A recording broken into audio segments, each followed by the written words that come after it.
Algérie envoie une liste à la France de ce qu'il faut lui restituer. Il n'y a pas de problème, on va tout vous redonner. On va aussi vous redonner tous les ressortissants algériens qui foutent la merde en France aussi. Hein, je parle bien des étrangers algériens, pas des franco-algériens, calmez-vous. Voilà. Et puis aussi, vous allez nous redonner les milliers de kilomètres de routes qu'on a construits. Vous allez nous redonner les centaines de kilomètres de chemin de fer qu'on a construits, les bâtiments qu'on a construits, les hôpitaux qu'on a construits, les universités qu'on a construits. Vous allez tout nous redonner. Dans ces cas-là, on va faire un échange, tu vois. Tout ce qu'on a mis là-bas, tout ce qu'on a payé à grands frais là-bas, qu'on a construit, l'eau potable, les réseaux d'eau, les réseaux électriques, tout ça. C'est la France qui a construit tout ça là-bas. Ça n'existait pas avant que la France y aille. Bon, alors, déjà, on va clarifier point par point.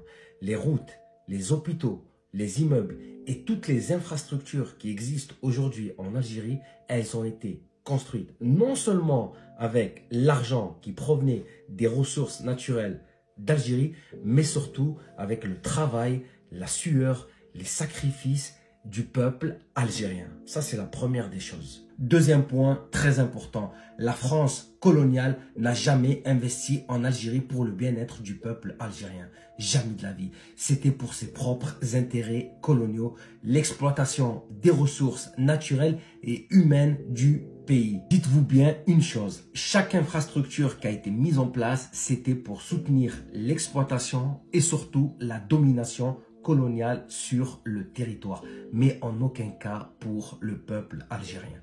Ok, maintenant on va passer à la deuxième partie de cette pièce théâtrale que tu nous as jouée à travers ta vidéo. Ouais, il faut nous rendre les routes, les hôpitaux, les immeubles, ceci, cela. Bref, le niveau est tellement bas que je vais essayer de l'élever un petit peu. Ok. Avant de commencer déjà par dire il faut nous rendre les routes, les hôpitaux, les immeubles, prenons étape...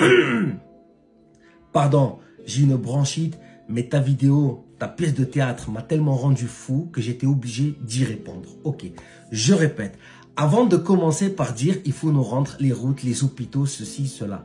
Prenons étape par étape. Commençons déjà par exiger la restitution des tonnes de milliers de ressources naturelles qui ont été pillées, telles que le pétrole, le gaz, le blé, ainsi que les trésors culturels et historiques qui ont été emportés par vos soins. Je dis pas toi, je parle de l'administration coloniale. Moi, je suis intelligent contrairement à toi. Je sais faire la distinction entre la France d'aujourd'hui et l'administration coloniale d'hier. Je vais te montrer les Algériens comment ils réfléchissent. Je vais te montrer les Franco-Algériens comment ils ne tombent pas à travers ce genre de débat stérile et tendu par l'extrême droite. Je vais te montrer à quel point la richesse algérienne assimilée à celle française font le fruit de ce que je suis aujourd'hui. Écoute, je vais me faire le porte-parole de l'Algérie, avec modestie bien évidemment. On va vous rendre les routes, les hôpitaux, les infrastructures, tout ce que vous voulez. D'autant plus que ceci relève du matériel. Et avec les richesses et le potentiel énormissime de l'Algérie, on va pouvoir reproduire 10 fois plus. Mais ok, on vous rend à une condition. Est-ce que vous serez en mesure de nous restituer un génocide?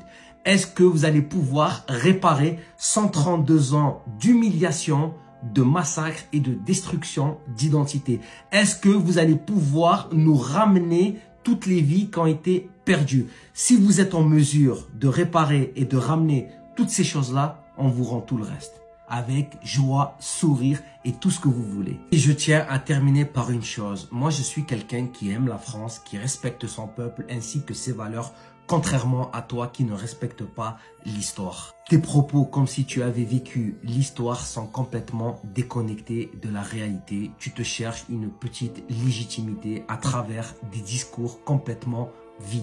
Et ceci dans l'unique but de pouvoir amuser ton auditoire et de récolter quelques likes complètement honteux. Avant de parler d'histoire, un peu de réflexion, un peu d'humilité ne te ferait pas de mal. Il est évident que tu ne maîtrises pas le sujet, alors il serait sage de garder une certaine réserve. Attention, ceci dans le respect, sans rancune, amicalement.